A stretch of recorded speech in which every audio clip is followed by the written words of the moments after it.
मत्तैचं शुभवर्तमान अध्याय 12 वचन 1 पासून 8 पर्यंत मी वाचून दाखवते. सर्वजण लक्ष द्या. त्यावेळी एका शब्बात दिवशी येशू शेतांमधून गेला. तेव्हा त्याच्या शिष्यांना भूक लागली होती, म्हणून ते कणसे मोडून खाऊ लागले.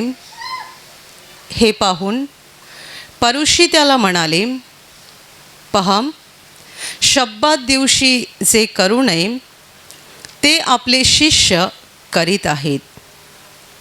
त्याने त्यांस म्हटले, दावीद व त्याच्याबरोबरची माणसे यांना जेव्हा भूक लागली तेव्हा त्याने काय केले, म्हणजे तो देवाच्या मंदिरात कसा गेला आणि ज्या समर्पित भाकरी त्याने व त्याच्या बरोबरच्या माणसांनी खाऊ नयेत तर याजकांनी मात्र खाव्या, त्या त्यांनी कशा खाल्ल्या हे तुम्ही वाचले नाही काय? किंवा याजक मंदिरात शब्बात दिवशी शब्बात मोडून निर्दोष असतात, हे नियमशास्त्रात तुम्ही वाचले नाही काय? तरी पण मी तुम्हास सांगतो की मंदिरापेक्षा थोर असा कोणी एक येथे आहे. मला दया पाहिजे, यज्ञ नको. याचा अर्थ तुम्हाला समजला असता तर तुम्ही निर्दोषांस दोष लावला नसता. कारण मनुष्याचा पुत्र शब्बाताचा धनी आहे. Hallelujah, hallelujah, hallelujah, hallelujah, hallelujah, hallelujah, hallelujah. माझ्या प्रिय भावांनो आणि बहिणींनो, देवाचा पुत्र येशू ख्रिस्त जेव्हा मानव रूपात या जगामध्ये होता, इस्रायल देशामध्ये होता, तेव्हा तो देवाचं मन, देवाच्या योजना, देवाची वचनं आणि देवराज्याची सत्य लोकांना उलगडून दाखवत होता. कारण येशू ख्रिस्त या जगात येईपर्यंत माणसाच्या मनात, या जगातल्या लोकांच्या मनात आणि देवाचे निवडलेले लोक इस्रायल यांच्या मनात सुद्धा देवाबद्दल अनेक चुकीच्या कल्पना होत्या. इस्रायल लोक पूर्ण पृथ्वीवरचे असे लोक आहेत ज्यांच्याबरोबर जिवंत देवाने बोलणं केलं आणि देवाने त्यांना मोशेच्या द्वारे एक नियमशास्त्र दिलेलं होतं. त्या नियमशास्त्राप्रमाणे त्यांना वागायचं होतं. कारण देवाचं त्यांना असं वचन होतं की तुम्ही जर माझं नियमशास्त्र सोडून उजवी डावीकडे वळला नाहीत आणि नियमाप्रमाणे वागलात तर मी तुम्हाला आशीर्वादित करेन आणि तुम्ही संपूर्ण पृथ्वीवर एक आशीर्वादित आणि विजयशाली असे लोक बनाल. Hallelujah, hallelujah, hallelujah. मोशेच्या द्वारे इस्रायल लोकांना देवाकडून प्राप्त झालेलं जे नियमशास्त्र होतं त्याप्रमाणे ते चालत होते.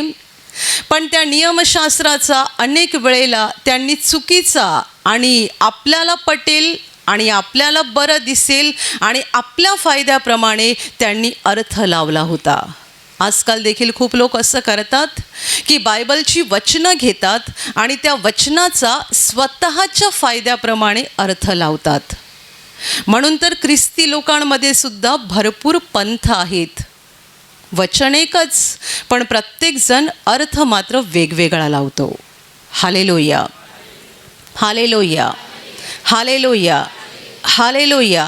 ख्रिस्ती धर्मामध्ये एवढे पंथ तयार होण्यामागे कारण हेच आहे, वचनं सगळ्यांची हीच आहेत, परंतु प्रत्येकाने वचनाचा अर्थ आपल्या बुद्धीला पटेल आणि आपला फायदा होईल याप्रमाणे लावला आणि म्हणून सगळ्या फुटी पडत गेल्या. पण देवाला काय म्हणायचं आहे आणि देव काय सांगतोय हे पवित्र आत्म्याच्या द्वारे समजून घेण्याचा प्रयत्न करणारे लोक मात्र थोडके आहेत. Hallelujah, hallelujah, hallelujah. नेमकी हीच गत इस्रायल लोकांची झाली होती की देवाने त्यांना एक फार मोठं नियमशास्त्र दिलं होतं आणि त्या नियमशास्त्राप्रमाणे त्यांना वागायचं होतं. देवाचा पुत्र येशू ख्रिस्त जेव्हा त्यांच्यामध्ये आला तेव्हा ते त्या देवाच्या पुत्रालाच दोष लावायला लागले की तू हा नियम पाळत नाही, तो नियम पाळत नाही, तू नियमशास्त्राप्रमाणे वागत नाही, तू नियमशास्त्राचा भंग करत आहेस. आणि असाच आपण हा प्रसंग इथे बघतोय. लिहिलेला आहे की येशू ख्रिस्त एका शेतामधून गेला आणि तो शब्बात दिवस होता आणि शिष्यांना भूक लागली होती आणि म्हणून त्या शेतातली कणसं शिष्य मोडत होते आणि हातावर चोळून खात होते. तो शब्बात दिवस होता, म्हणजे विश्रांतीचा दिवस होता. इस्रायल लोकांना देवाने जे नियमशास्त्र दिलेलं आहे त्या नियमशास्त्रामध्ये त्यांना ही सुद्धा आज्ञा आहे की त्यांनी शब्बात दिवस म्हणजे शनिवारचा दिवस म्हणजे आठवड्याचा सगळ्यात शेवटचा दिवस हा पवित्र मानला पाहिजे देवासाठी. आणि त्या दिवशी कोणतंही काम न करता विश्रांती घेतली पाहिजे. आणि याचं उत्तर पण देवाने असं दिलं होतं की देवाने 6 दिवसात जग बनवलं आणि 7व्या दिवशी विश्रांती घेतली आणि म्हणून त्याने मानवाला सुद्धा दर आठवड्याचा 7वा दिवस म्हणजे शनिवारचा दिवस हा विश्रांतीचा दिवस म्हणून नेमून दिला. Hallelujah, hallelujah, hallelujah. म्हणजे त्या दिवशी कोणतंही काम करायचं नाही. काही दिवसांपूर्वी आपल्या यूट्यूबच्या प्रार्थनेला एका इस्रायलमधल्या बाईने कॉमेंट पाठवली होती आणि नंतर तिने आपल्या प्रार्थनाघरात फोन केला. तेव्हा माझं तिच्याशी बोलणं झालं. ही बाई महाराष्ट्रीयन आहे, परंतु तिने यहुदी माणसाशी लग्न केलेलं आहे आणि गेली 24 वर्षे ती इस्रायलमध्ये आहे तिच्या कुटुंबासोबत. जेव्हा माझं तिच्याशी बोलणं झालं तेव्हा शुक्रवारची संध्याकाळ होती. शुक्रवारी आपलीतली प्रार्थना संपली होती आणि मला वाटते त्यानंतर काहीतरी 6:30-7 वाजता माझं तिच्याशी फोनवरून बोलणं झालं.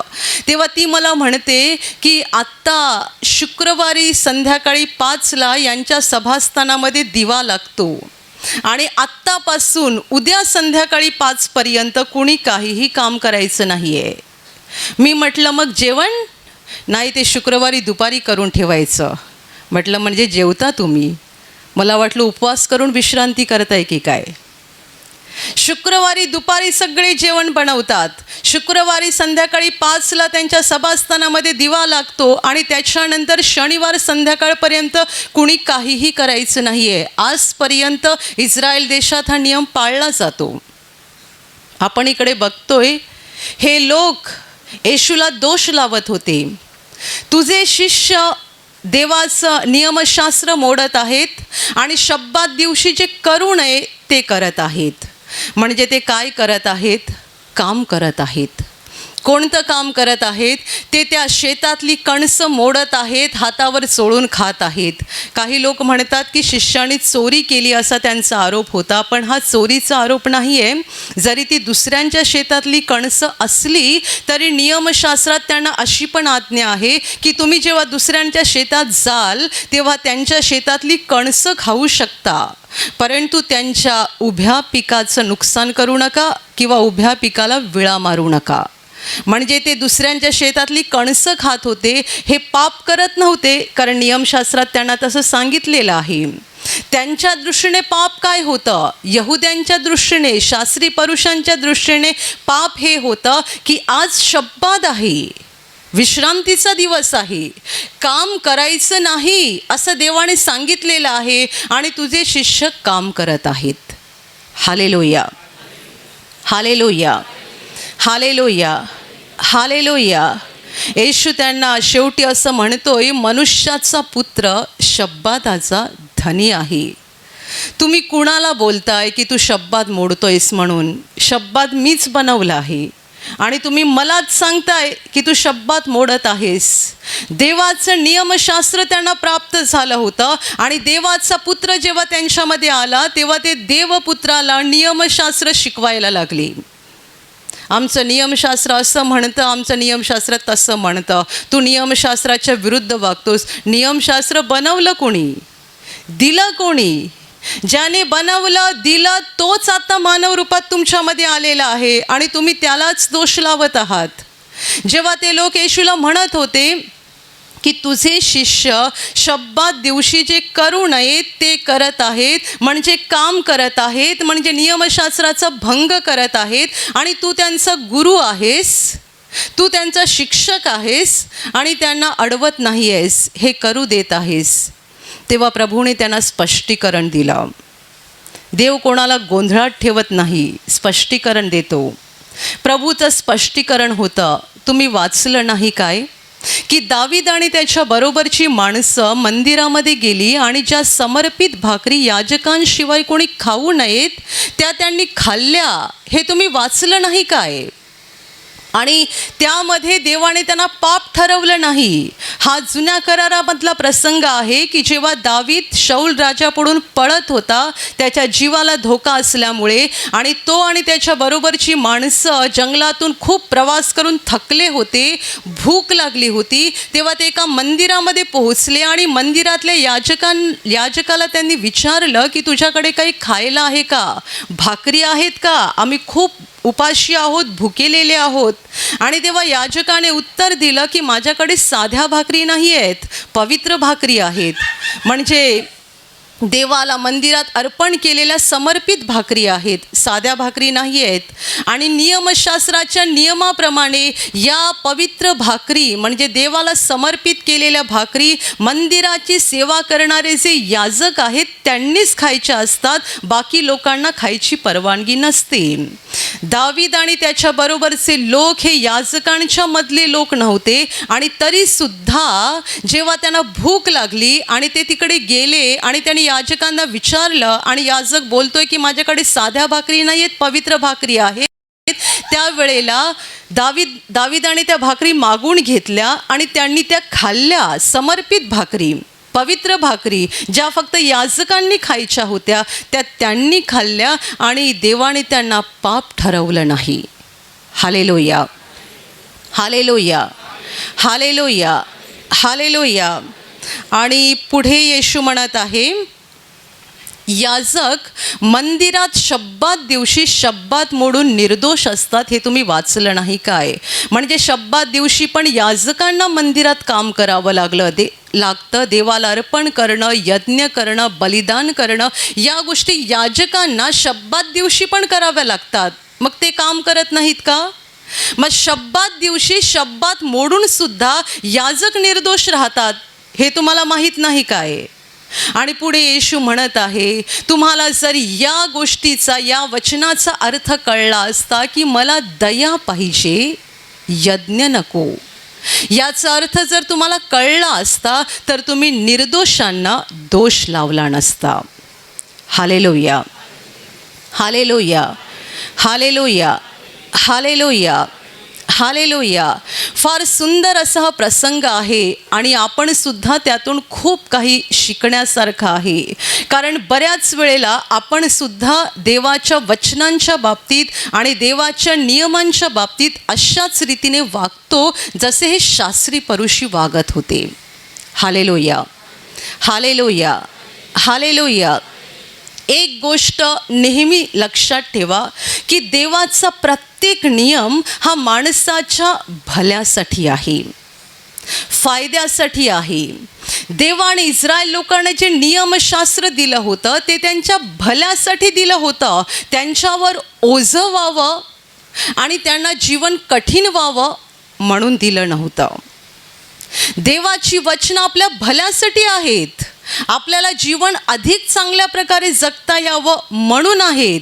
हे जीवन आपल्याला एक ओझं वाटावं आणि खूप कठीण जावं म्हणून देवाने आपल्याला आज्ञा दिलेल्या नाही आहेत, वचनं दिलेली नाहीत. जीवन सोपं व्हावं म्हणून देवाने आज्ञा दिलेल्या आहेत. हालेलुया. शब्बात दिवशी काम करू नका, विश्रांती करा. शब्बात दिवस देवासाठी पवित्र ठेवा. हा नियम देवाने त्या लोकांना एक ओझं व्हावं म्हणून दिला नव्हता, त्यांच्या भल्यासाठी दिला होता, फायद्यासाठी दिला होता. 6 दिवस तुम्ही काम करणार आहात आणि तुम्ही तुमच्या कामातही इतके गुंतून जाता की देवासाठी पण तुमच्याकडे वेळ नसतो. म्हणून तुम्ही आठवड्याचा शेवटचा दिवस देवासाठी पवित्र म्हणून ठेवून द्या, राखून ठेवा. त्या दिवशी तुमची कामं, तुमचे व्यवसाय, तुमचे सगळे कामकाज बंद ठेवा आणि तो दिवस देवासाठी राखा आणि तो दिवस विश्रांतीचा दिवस म्हणून ठरवा, असं देवाने त्यांना सांगितलं सांगितलं, हा नियम त्यांच्या भल्यासाठी, त्यांच्या फायद्यासाठी आणि त्यांना आयुष्य अधिक चांगलं, सुखकर, सहज जगता यावं म्हणून होतं, ओझं वाटावं म्हणून नाही. Hallelujah, hallelujah, hallelujah. हा नियम म्हणजे ओझं नव्हतं, त्यांच्या भल्यासाठी देवाने त्यांना हा नियम दिला होता. पण शास्त्री पुरुषांनी हा नियम एवढा कठीण बनवला, एवढा कडक बनवला आणि एवढा त्रासदायक बनवला की लोकांसाठी तो सोपी गोष्ट, साधी गोष्ट नाही, तर लोकांसाठी ते एक ओझं बनत गेलं. हालेलुया. आपण बायबलमध्ये प्रसंग वाचतो की प्रभू येशू शब्बात दिवशी सभास्थानात गेला होता. तो लोकांना शिकवत होता. तिथे वाळलेल्या हाताचा एक माणूस होता. येशूने त्याला उभं केलं आणि त्याला सांगितलं की तुझा हात लांब कर. त्याचा हात सुकला होता आणि तो हाताची हालचाल करू शकत नव्हता. पण जेव्हा येशू म्हणाला की तू आपला हात लांब कर, तेव्हा त्याने हात लांब केला आणि बायबल म्हणतं लगेच त्याचा हात बरा झाला आणि दुसऱ्या हातासारखा साधारण बनला. Hallelujah, hallelujah, hallelujah. पण हे काम येशूने कधी केलं? शब्बात दिवशी. आणि म्हणून सगळे संतापले, शास्त्री, परुषी, सभास्थानाचे अधिकारी चिडले. आज शब्बात आहे, आज काम करायचं नाही आहे आणि तू हे काम कसं केलंस? एका वाळलेल्या हाताच्या माणसाला येशूने शब्बात दिवशी बरं केलं म्हणून हे लोक येशूला दोष लावत होते. आज काम करायचा दिवस नाही आहे, काम करायचे 6 दिवस असतात. ते अधिकारी लोकांना पण सांगत होते शब्बात दिवशी बरे व्हायला येऊ नका, 6 दिवस असतात काम करायचे, तेव्हा या आणि बरे होऊन जात जा. Hallelujah, hallelujah. किती हुशार आहेत बघा. यांना लोकांना बरं करता येत नाही आहे, हे लोकांचा साधा ताप काढू शकत नाही आहेत आणि बरं करणारा प्रभू तिकडे हजर आहे शब्बात दिवशी. तर हे लोकांना सल्ला देत आहेत 6 दिवसात येत जा, शब्बात दिवशी येऊ नका. तेव्हा बायबल म्हणतं प्रभूने त्यांना उत्तर दिलं. प्रभूने, मालकाने उत्तर दिलं. मेंढरं सगळी गप्प राहिली, घाबरले, कारण त्यांचे धर्मपुढारी त्यांच्यावर ओरडले, खेकसले म्हणून मेंढरं घाबरली. पण त्या मेंढरांचा प्रभू तिकडे होता, मालक होता, तो गप्प राहिला नाही. प्रभूने त्यांना उत्तर दिलं, शब्बात दिवशी जीव घेणं योग्य आहे की जीव वाचवणं योग्य आहे? तुमचा बैल किंवा गाढव शब्बात दिवशी जर विहिरीमध्ये पडला तर तुम्ही जाऊन काढणार नाही काय? तुमचं काम आहे ते तुम्ही करणार. तुमचा बैल किंवा तुमचा गाढव जर शब्बात दिवशी विहिरीमध्ये पडला तर तुम्ही जाऊन त्याला वाचवाल. मग मी शब्बात दिवशी एका माणसाला बरं केलं, हे मी वाईट काम केलं की चांगलं काम केलं? आणि बायबल म्हणतं त्याचे सगळे विरोधी फजित झाले. Hallelujah, hallelujah, hallelujah, hallelujah. देवाची वचनं माणसाच्या भल्यासाठी आहेत, ओझं नाही आहे. तुम्ही देवाच्या वचनाला ओझं समजू नका. म्हणून योहानाने त्याच्या पत्रामध्ये लिहून ठेवलेलं आहे, त्याच्या आज्ञा कठीण नाही आहेत. देवाच्या आज्ञा कठीण नाही आहेत. खूप लोक म्हणतात देवाच्या आज्ञा केवढ्या कठीण आहेत, पाळता येत नाही, प्रयत्न करतो पण जमत नाही आहे. योहान म्हणतो की त्याच्या आज्ञा कठीण नाही आहेत, देवाच्या आज्ञा सोप्या आहेत आणि आपलं जीवन अधिक चांगलं बनावं, अधिक आनंदात आपल्याला जगता यावं म्हणून देवाने त्या आज्ञा दिलेल्या आहेत. इस्रायल लोकांना नियमशास्त्र अशासाठी दिलं होतं की त्यांना देवाचं मन कळावं, जीवन कसं जगायचं ते कळावं आणि ते केल्यामुळे त्यांना देवाचे आशीर्वाद मिळावेत, म्हणजे ते जगात चांगलं आनंदाचं जीवन जगू शकतील. Hallelujah, hallelujah, hallelujah. येशू म्हणतोय की मला दया पाहिजे, यज्ञ नको. याचा अर्थ जर तुम्हाला समजला असता तर तुम्ही निर्दोषाला दोष लावला नसता. अजून एक प्रसंग आहे जिथे येशूने हे वचन पुन्हा एकदा वापरलेलं आहे. जेव्हा प्रभू येशू मत्तई जकातदाराच्या घरी जेवणासाठी गेलेला होता. तो जकातदार होता म्हणजे धर्मपुढाऱ्यांच्या नजरेला एक पापी माणूस होता. आणि जेव्हा येशू त्याच्या शिष्यांना घेऊन तिकडे जेवायला गेला तेव्हा सगळं घर लोकांनी भरलं आणि त्याच्यामध्ये कोण होते? जकातदार, पापी लोक. पापी लोकांनी घर भरून गेलं आणि येशू ख्रिस्त त्यांच्याबरोबर जेवत होता. त्यावेळेला धर्मपुढाऱ्यांना ते आवडलं नाही आणि ते कुरकुर करायला लागले की तुमचा प्रभू पापी लोकांबरोबर का जेवतोय?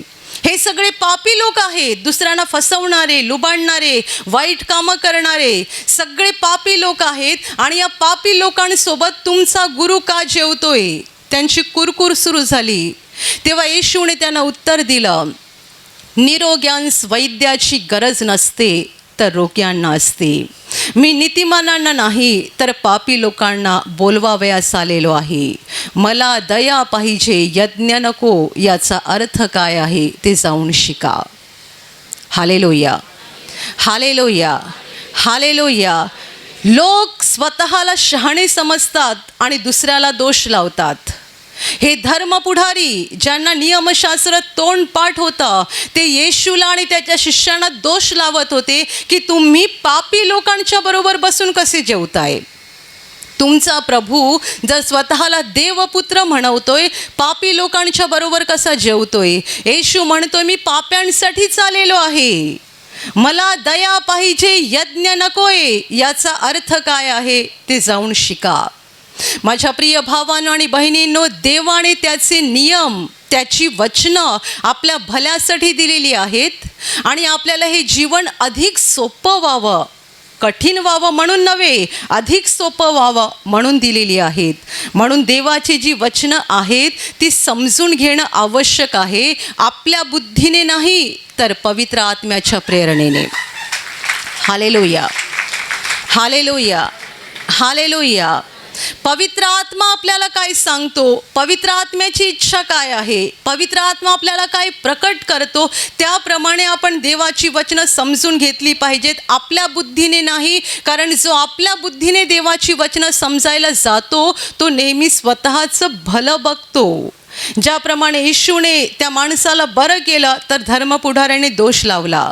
पण जेव्हा येशू त्यांना विचारतोय की शब्बात दिवशी तुमचा बैल विहिरीत पडला तर तुम्ही काढणार की नाही, गप्प राहिले. शब्बात दिवशी तुमचा गाढव विहिरीत पडला तर तुम्ही काढणार की नाही? बैलाला वाचवणार आणि गाढवाला वाचवणार, पण एका माणसाला मी बरं केलं शब्बात दिवशी तर तुम्ही माझ्यावर दोष लावता. Hallelujah, hallelujah, hallelujah. देवाला नम्र प्रेम करणारं हृदय हवं आहे. तुम्ही जे काही करता त्यामागचा उद्देश देव बघत असतो. तुम्ही काय केलं यापेक्षा ते का केलं हे महत्त्वाचं आहे. दावीद आणि त्याच्या बरोबरची माणसं मंदिरात गेली आणि ज्या भाकरी त्यांनी खायच्या नव्हत्या, ज्या भाकरीवर त्यांचा अधिकार नव्हता, त्या त्यांनी याजकाकडून मागितल्या आणि खाल्ल्या आणि देवाने त्यांना पाप ठरवलं नाही. कारण ते अनेक दिवसापासून उपाशी होते, भुकेलेले होते. तुम्ही का करता हा उद्देश देव बघतो. त्यामुळे ना आपण दुसऱ्याला दोष लावू शकत, याने पाप केलं त्याने पाप केलं, आणि ना आपण सगळ्या गोष्टीला एका नियमामध्ये बांधून ठेवू शकत. Hallelujah, hallelujah, hallelujah.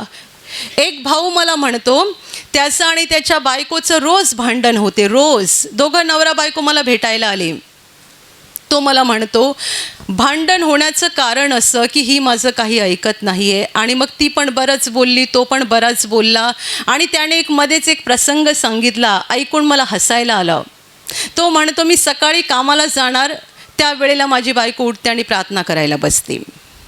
तिला म्हटलं मला पहिला डबा बनवून दे आणि मग तू बस प्रार्थनेला. पण ती ऐकणारच नाही.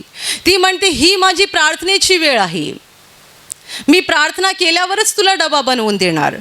आणि मग ती प्रार्थनेला बसते आणि मग माझी निघायची वेळ झाली की उठते आणि घाईघाईत डबा बनवायचं काम करते. मग तेवढ्यात मी पण उशिरा कामाला पोहोचतो. हे रोज सुरू आहे, रोज. मी त्या बहिणीला म्हटलं की ताई तुम्ही नवऱ्याला अगोदर डबा का बनवून देत नाही? तुम्ही प्रार्थना नंतर करू शकता ना, ते कामावरती गेल्यावर.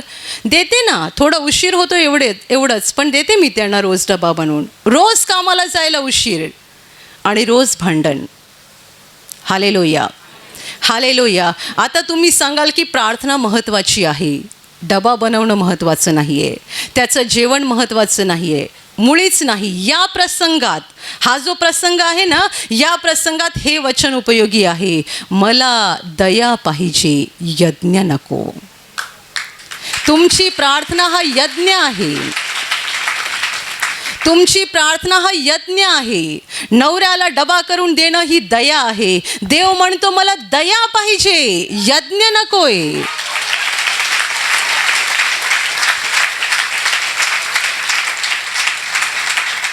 एखादी बाई घरी उपवास करते आणि मग उपवास असला की त्या दिवशी ती घरात जेवण बनवणार नाही. नवऱ्यावर चिडचिड करणार, मुलांवर चिडचिड करणार. आज उपवास आहे म्हणून मला कोणी त्रास द्यायचा नाही आहे. मग उपवास करायची गरज आहे का? उपवासाच्या दिवशी मी जेवण बनवणार नाही. उपवासाच्या दिवशी कोणी मला काम सांगायचं नाही. उपवासाच्या दिवशी कोणी मला सतावायचं नाही. आणि उपवास आहे म्हणजे पोटामध्ये कावळे ओरडत असतील, त्यामुळे चिडचिडपणा होतो, नवऱ्यावर ओरडते, मुलांवर ओरडते. असला उपवास काय कामाचा? हा उपवास म्हणजे बलिदान आहे, यज्ञ आहे. आणि येशू म्हणतोय मला दया पाहिजे, यज्ञ नकोय. याचा अर्थ काय आहे ते जरा शिकून घ्या. Hallelujah, hallelujah, hallelujah, hallelujah, hallelujah. खूप वर्षापूर्वी आपल्या प्रार्थना केंद्राच्या टीममध्ये एक ब्रदर होता, भाऊ होता, जो दिवसभर ब्रदर्स रूममध्ये बसून राहायचा. पूर्ण दिवस त्याला कधीही कामासाठी बोलावलं की त्याचं उत्तर असायचं. आज संध्याकाळी निवासी शिबिरात तो आजारमुक्तीची प्रार्थना घ्यायचा, तर तो म्हणायचा आज संध्याकाळी माझी प्रार्थना आहे म्हणून मी आता प्रार्थनेमध्ये आहे, मी कामासाठी येऊ शकत नाही. दिवसभर जेवढी कामं केंद्रामध्ये असायची कोणत्याच कामाला तो येणार नाही आणि संध्याकाळी स्टेजवर येऊन हालेलुया बोलणार. किती वर्षे त्याचं असं सुरू होतं आणि त्याला समजावलं पण ब्रदरांनी. त्याचं उत्तर होतं मी ब्रदर DJS दिनकरण जसं आहे ना तसा मोठा माणूस बनणार आहे, त्यामुळे मी असली कामं करणार नाही. खुर्च्या लावणं, चटया टाकणं, झाडू मारणं, संडाची सफाई करणं, भांडी घासणं ही कामं मी करणार नाही. मी डॉक्टर दिनकरणसारखा बनणार आहे. खूप वर्षे केंद्रामध्ये राहिला आणि जेव्हा बघावं तेव्हा हालेलुया, हालेलुया, हालेलुया, हालेलुया बोलत असायचा, पण हॉलमध्ये येऊन एक खुर्ची पण कधी लावायचा नाही.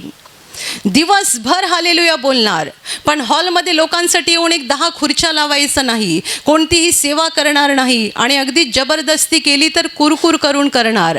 शेवटी असं झालं की त्याचा आत्माच थंड पडत गेला, तो निघून गेला. आता तो कार्पेंटर आहे, दिनकरण नाही बरं का. मला दया पाहिजे, यज्ञ नकोय.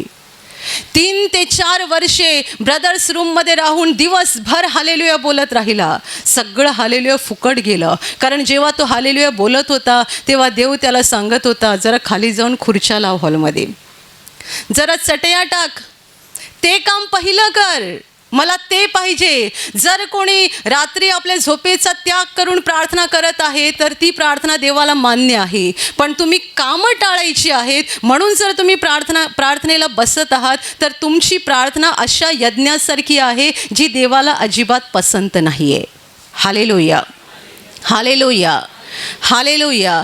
जेव्हा चर्चमध्ये 40 दिवसाचे उपवास सुरू होतात मार्च एप्रिलच्या दरम्यान, त्यावेळेला खूप लोक आम्हाला प्रश्न करतात आम्ही हे उपवास केले चालतील का?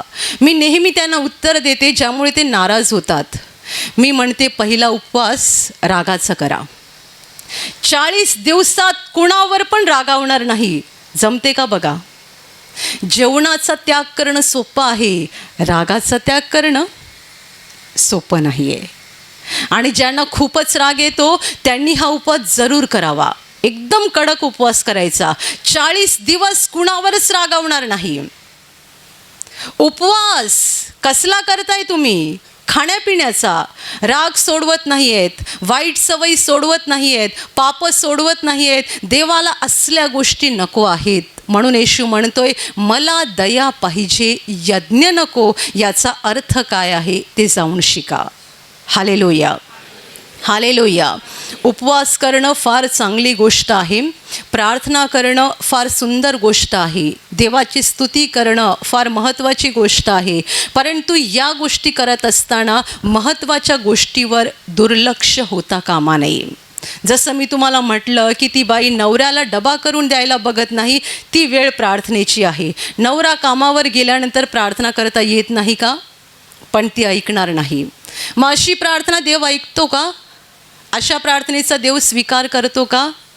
तुम्ही तपासा की अशा तुमच्या किती प्रार्थना वाया गेलेल्या आहेत. वाया म्हणजे ज्याचा काहीच उपयोग होत नाही, काहीच फायदा होत नाही. आपण दुसऱ्यांवर प्रेम करत नाही, दुसऱ्यांवर दया करत नाही, दुसऱ्यांबद्दल आपल्याला कळवळा येत नाही, करुणा वाटत नाही आणि मोठमोठ्याने हालेलुया बोलणार, टाळ्या वाजवणार, गाणी गाणार, बायबलमधली वचनं तोंडपाठ करणार. देवाला असल्या व्यक्तीबद्दल जराही आनंद होत नाही. Hallelujah, hallelujah, hallelujah, hallelujah. माझ्या प्रिय भावांनो आणि बहिणींनो, समजून घ्या की देवाचा प्रत्येक नियम आपल्या भल्यासाठी आहे आणि आपलं जीवन सोपं व्हावं म्हणून आहे. तुम्हाला आम्ही नेहमी सांगतो की रोज प्रार्थना करा, रोज देवाची वचनं वाचा. याचा अर्थ काय? जेव्हा तुमच्या घरामध्ये काही महत्त्वाचं काम आहे त्यावेळेलाच तुम्ही बसणार प्रार्थना करायला, त्यावेळेलाच त्या दिवशीच तुम्ही उपवास धरणार आणि मग घरामध्ये सगळा गडबड गोंधळ होणार, भांडणं होणार आणि मग लोक तुम्हाला सांगणार की कशासाठी प्रार्थना करतोस, कशासाठी प्रार्थना करतेस. हे अशा रीतीने होता कामा नये. देवाला काय पाहिजे ते महत्त्वाचं आहे, तुम्हाला आणि मला काय पाहिजे ते महत्त्वाचं नाही. Hallelujah, hallelujah, hallelujah. येशू मार्था आणि मरिया यांच्या घरामध्ये बसला होता, तेव्हा मरिया त्याच्या समोर बसली होती आणि मार्था स्वयंपाकघरात काम करत होती. येशूने दोष कोणाला लावला? मार्थेला. कारण ती वेळ होती प्रभूच्या चरणाजवळ बसायची. याचा अर्थ प्रभूने काम करायला बंद केलेलं आहे का? नाही. कामाची वेळ असते तेव्हा काम करायचं असतं, प्रार्थनेची वेळ असते तेव्हा प्रार्थना करायची असते, दुसऱ्यांवर दया करायची वेळ असते तेव्हा दया करायची असते, दुसऱ्यांना मदत करण्याची वेळ असते तेव्हा मदत करायची असते. कारण प्रत्येक वेळ ही देवाने आपल्याला स्वर्गातून नेमून दिलेली आहे, ती पुन्हा येणार नाही. Hallelujah, hallelujah, hallelujah. तुम्हाला जर कुणाला तरी मदत करायची किंवा कुणावर तरी दया करायची संधी मिळालेली आहे तर लक्षात ठेवा, ती देवाने तुम्हाला दिलेली वेळ आहे, ती पुन्हा येणार नाही, नंतर येणार नाही. मी नंतर करेन असं बोलू नका, कारण नंतर ती वेळ येणार नाही. देवाने तुम्हाला आत्ता संधी दिलेली आहे तर ते तुम्ही आत्ता करायला पाहिजे. हालेलुया. उगाच देवाच्या वचनाचा चुकीचा अर्थ लावून ओझं मोठं करून घेऊ नका. देवाची वचनं आपल्या भल्यासाठी आहेत आणि आपलं जीवन चांगलं करण्यासाठी आहेत. आणि त्याचप्रमाणे या यहुदी लोकांसारखा दुसऱ्यांना दोष पण लावू नका. याने नियम मोडला, त्याने नियम मोडला, हा देवाविरुद्ध वागतो, तो देवाविरुद्ध वागतो, ती देवाची आज्ञा मोडते. कुणाला दोष लावू नका, कारण देव बाह्यरूप बघणारा नाही आहे, हृदय बघणारा आहे. तो प्रत्येकाचं हृदय बघतो. तुम्ही कोणाबद्दलही खात्रीने सांगू शकणार नाही की हा माणूस नरकात जाणार आहे किंवा हा माणूस स्वर्गात जाणार आहे. तुम्ही कुणाबद्दलच सांगू शकत नाही, कारण प्रत्येक माणसाचं देवाबरोबर एक आत्मिक नातं असतं.